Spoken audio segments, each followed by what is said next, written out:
Texas Tech football's recent success in the transfer portal has been nothing short of remarkable. And in today's video, I'll discuss why it's actually borderline historic what the Red Raiders have done so far in the portal. Keyword so far, because they're not done yet. But we'll also discuss how we got here. How did Texas Tech football get to this moment in time where they have gone all in with lockstep from the donors, the fan base, and the coaching staff? It's a pivotal moment in Texas Tech football history, and we'll discuss this portal class and how the Red Raiders have a huge 2025 on their hands.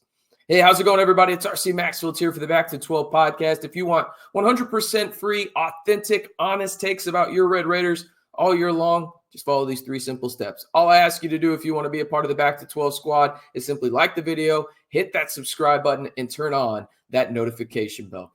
We've got a lot to discuss. 5 points here for Texas Tech, and I'll lay them out for you in terms of the Texas Tech transfer portal rise, identifying talent, building a culture, the coaches and programs' vision, and the future of the Red Raiders. That's what we will discuss in today's video. This may be a little bit of a longer video, maybe not. We'll see what happens. But I think it's remarkable that we're here. And again, I want to preface this whole video by saying this a minute 30 in. You have to win the damn football games, right? Like everything we are going to say this offseason in the content creator space, whether you're, on YouTube, podcast, whatever, it doesn't matter, right? Or if you're in local media there in Lubbock, right? It doesn't matter. Or if you're just a fan, we have to know that this portal success is predicated on one thing and one thing only. You have to win football games. Period. End of story. Or everything that we're doing in terms of the hype train, that will inevitably happen, because I promise you, this is the year you should be hyping up Texas Tech, because expectations are going to be at an all-time high, not only in the Joey McGuire era, but I think for a lot of people for Texas Tech football over the last decade and a half. Okay? You have expectations now, right? Can you fulfill them? The only thing that matters now that you have gotten this load of talent in the portal class, right, is winning football games, okay? So let's start there. But I do want to say this. It is remarkable what they have done in terms of the lockstep that the Red Raiders have had, not only from the donors, the fan base, but the program, right? It is hard to get 2 people to agree on something, let alone 3, 4, 5, whatever that number may be. The Red Raiders have done that seamlessly this offseason in terms of they had a taste of potentially going to the Big 12 title game, right? In the sense of you were literally 1 or 2 plays away from doing that if you're Texas Tech in 2024. And now they got the taste. They got the itch in terms of, oh, we're close. Let's go out and let's just go all in, to use the poker analogy. All right, let's look at the current class in terms of where it ranks nationally. You can't get better than 1, people. I'm not good at math. I didn't go to Texas Tech for math. My wife can attest to that. But 1 is good. 1 is good, okay? And that's where the Red Raiders currently rank on 3. All the rankings you will see today in terms of the portal classes we will discuss are from on 3. Now, the 73 number you see over on the far right of your screen connected to Texas Tech there is the on 3 performance score. I want you to remember that number, okay? But you look at other schools involved in this. Missouri, Ole Miss, Miami, Michigan, Auburn. You have a plethora of schools involved there that are trying to make a title push, okay? Ole Miss, Lane Kiffin, I don't have high opinions of him on Twitter or X or whatever the hell you want to call it, but pretty good in the portal. Miami, they're going to have to replace Cam Ward, hopefully a Tennessee Titan here in the not-too-distant future, speaking as a Titan fan. I digress. Michigan, they're going to want to get back on track. After beating Ohio State, they have something to prove. Same with Auburn. But again, big thing here to remember is that 73 number in Texas Tech being number 1. Now we're going to go in chronological order on 3 and their recruiting site in terms of these classes are finished. We will start in 2022. Notice that number right there. 71. Texas Tech better than that. Same number of commitments as Ole Miss in year number 1 of the portal, which was 2022. Now you're going to go to 2023. Dion. They had a score of 78. Texas Tech would have been second in terms of their recruiting class in the portal in 2023 behind Dion. Now, there is a little bit of a caveat there. You look at how many players both Louisville and Colorado had. They have at least 10 more in Louisville's case And then you think about it, there's 33 more in the Colorado class. Obviously, that worked out well for the Buffaloes. You get Travis Hunter, you get Shedeur Sanders, yada, yada, yada. All the Louis baggage go from Jackson State to Boulder, right? So that 78 is the highest score we've seen. But remember, there's a little bit of a caveat there that they had 50 players, okay, in it. Then you go to last year. Louisville, Colorado, back again at the top. They just flipped this time. And now the highest score in the 2024 portal class was 70. I told you to remember that number of 73. So again, this was last year's class, 70. The only portal classes we go back in time here, again, this is 2023, 2022, and then there's Texas Tech at 2025. I could argue with you, Texas Tech, as it currently stands right now in the modern portal era, has the best portal class that we have seen so far. I could argue that. Is it true? Again, you got to win damn football games. But again, I could argue that today, Texas Tech in its current state, lot can change because there will be a spring portal window, right? And Texas Tech will inevitably add some players there too, as will other schools, right?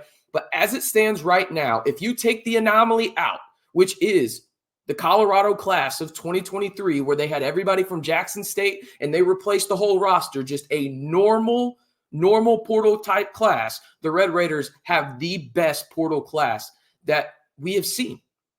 And again, that's why expectations are so high. They have identified the talent at a high level. You go out and get a guy in Lee Hunter who led the Big 12 in pressures. You go out and get a guy in Anthony Holmes Jr. that was third in the Big 12 in pressures. You go out and get a top 7 corner from the SEC and Bryce Pollock from Mississippi State. You go out and get the best interior offensive lineman in Hunter Zambrano in this portal cycle. You go out and get a guy in Cole Wisniewski from North Dakota State who had the interception record, at least tied it for the Missouri Valley Conference in that historic program in the North Dakota State Bison, who just won the FCS title, right?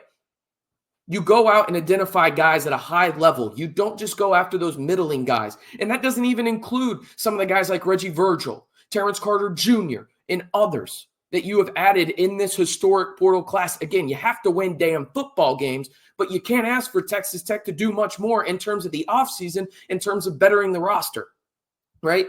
And I think that comes from, let's face it, money. NIL has been a big part of this. And that's what we talked about earlier in terms of lockstep. You had the donors and the program in lockstep. They are eye on the prize right now. And that's part of it in modern college football. You have to have that, because if you don't, you will be left behind, period. There's just no doubting that. Okay. So having that lockstep is huge. But I also think there's something to be said about the culture that Joey McGuire and crew have built. Okay. Yes. Money is an impact, no doubt about it. But money only goes so far if people are talking shit about your program, right? Like, simple and plain. If there is a culture issue, they're not going to want to come to play for you, right? What have you heard from damn near every player that Texas Tech has seen go to the NFL or graduate?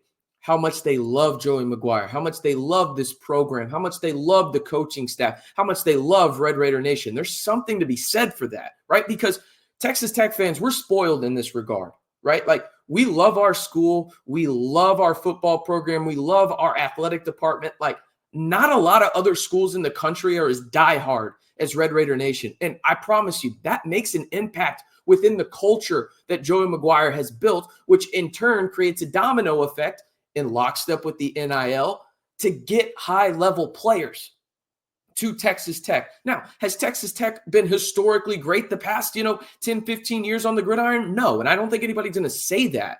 But again, it's modern college football. We don't look at the past anymore. Now money is a big part of it. Culture is a big part of it. Facilities is a big part of it. But having the opportunity, I think at the base fundamental principle of what the most important thing is in college football right now is having a well-established culture that all the players buy into and want to be a part of.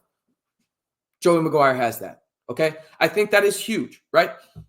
I want to pivot. Again, I've talked about NIL a little bit. Before I do, be sure to like the video, hit that subscribe button if you're excited about this Texas Tech football portal class. They're not done, by the way. They'll go out and add a couple more guys. I'm sure of it, especially in the spring window. But you went out and have at least added, as it stands right now, 10 blue chip guys. Can't get much better than that. You literally have an historic class right now if you're Texas Tech.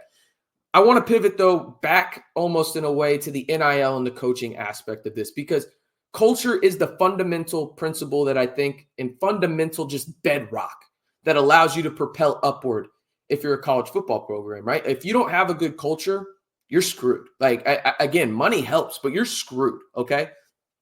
I think the vision and the strategy that Coach McGuire has had in terms of recognizing the deficiencies and maybe some of their recruiting principles from the high school ranks and going out and targeting guys in the portal has been sound. Now, have they hit on every high school recruit? No. Have they hit on some guys that have played well early on? Yeah, they have. But now you have to think about modern college football. And I know I've said that. If you've had a drinking game for modern college football in this video, you are drunk and I apologize. I'll send you a note for your employer tomorrow. But in the landscape we are currently in, you have to be aggressive in the portal. Now, again, kind of back to, high school recruiting, that is vitally important. You still have to do it at a high level, right? But in terms of self-awareness where, okay, we thought X player was going to be more impactful by this time and they're not, that's where you supplement in the portal. And the Red Raiders have done so in a major way, going out and landing 6 players in the secondary, going out and landing a 3-headed monster on the defensive line in Lee Hunter, Anthony Holmes, and Skylar Gill-Howard, 3 of the top defensive linemen in this portal cycle, right? You go out and you add a top 25 player in this class and top 5 edge rusher in Romello Height. We're just talking about the defense. We haven't even talked about the offense. You go out and land 2 impact starters on your offensive line and Howard Sampson, who will be your left tackle, and then Hunter Zambrano, who will be your right guard. And oh, by the way, you bring back a guy in Davon Carter right now who could be your starting center, according to a Texas Tech staffer that discussed that with me. Then you have Will Jados, hopefully I got his name right there, at right tackle. Completely changed the landscape of what Texas Tech looks like. Now, again, go back to culture and the coaching aspect of it. There's going to be that transition period. How quickly can these guys gel? That's a big thing. But he's proven, Joey McGuire and crew, that they can integrate talent pretty seamlessly. Now, there is two coordinators, right? There's 2 new coordinators. That could be a little difficult there, but everybody's learning a new playbook outside of Anthony Holmes Jr., who played for Sheil Wood, the defensive coordinator down at Houston. But again, his experience with transfers in the past, Joey McGuire, and how they have gotten really the most out of a lot of these guys, right? They've had some misses, Lord knows, right? But overall, if you look at the transfer portal cycle for Texas Tech, they've hit on quite a few guys. CJ Baskerville, Braylon Lux, right? You think about the offensive side, Jalen Conyers, John Carlos Miller III. You've also got Josh Kelly in there, Caleb Payday Douglas, right? There's multiple high hits in terms of Texas Tech in the portal. And I think that they're going to have even a better chance to do so because, let's face it, the talent in this portal class is probably the same as the last 3 portal classes combined in one. Okay, again, 10 blue chip guys. And that's why as we transition to the final point here, the future for the Red Raiders in the short term, 2025, the expectations for this football team are at an all-time high. Because again, when you go out and you address and are as aggressive as you were in the portal and are going to be in the portal, expectations come with that. The most important thing now is Texas Tech wins football games, right? And what do you have to have in order to win football games? Talent. You went out and addressed that in a major way if you're the Red Raiders in key spots that you needed it. What were the 3 spots that if you looked yourself in the mirror and thought to yourself, okay, what are the 3 spots I think Texas Tech needs to be the most aggressive on in the portal? I know what mine are. I'll say them right away. The secondary, defensive line, offensive line. I think a majority of y'all would agree with me. They've just been hyper aggressive on those 3. And oh, by the way, they added a 4-star receiver in Reggie Virgil. Oh, by the way, they added one of the most coveted running backs in this portal cycle in Manor, Texas native. Yeah, where Taj Brooks went to high school as well. Quinn Joyner from USC, right? They've added other pieces as well, but they went out and hyper prioritized those 3 position groups, offensive line, defensive line, and in the secondary. And they've done so better than damn near any team in the country. Okay. What they have done in terms of grades is historic in the portal.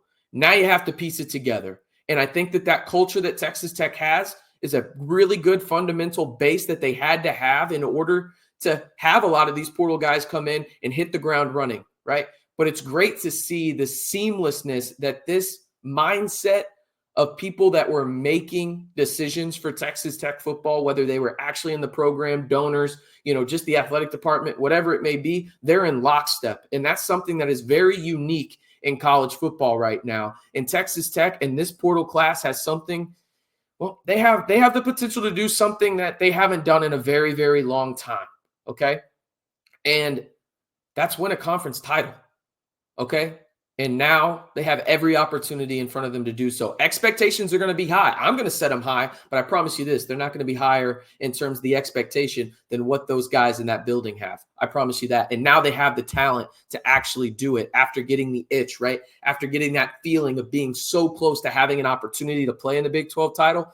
It's awesome to see what Texas Tech has done. And again, they're not done yet, and neither are we here on the Back to 12 podcast channel. We'll have more videos pertaining to the portal. So if you want 100% free content on your Red Raiders, whether it's on the gridiron or the hardwood all year long, come join the Back to 12 squad. And it's super easy to do. All you got to do is 3 simple steps. Like the video, hit that subscribe button, and turn on that notification bell.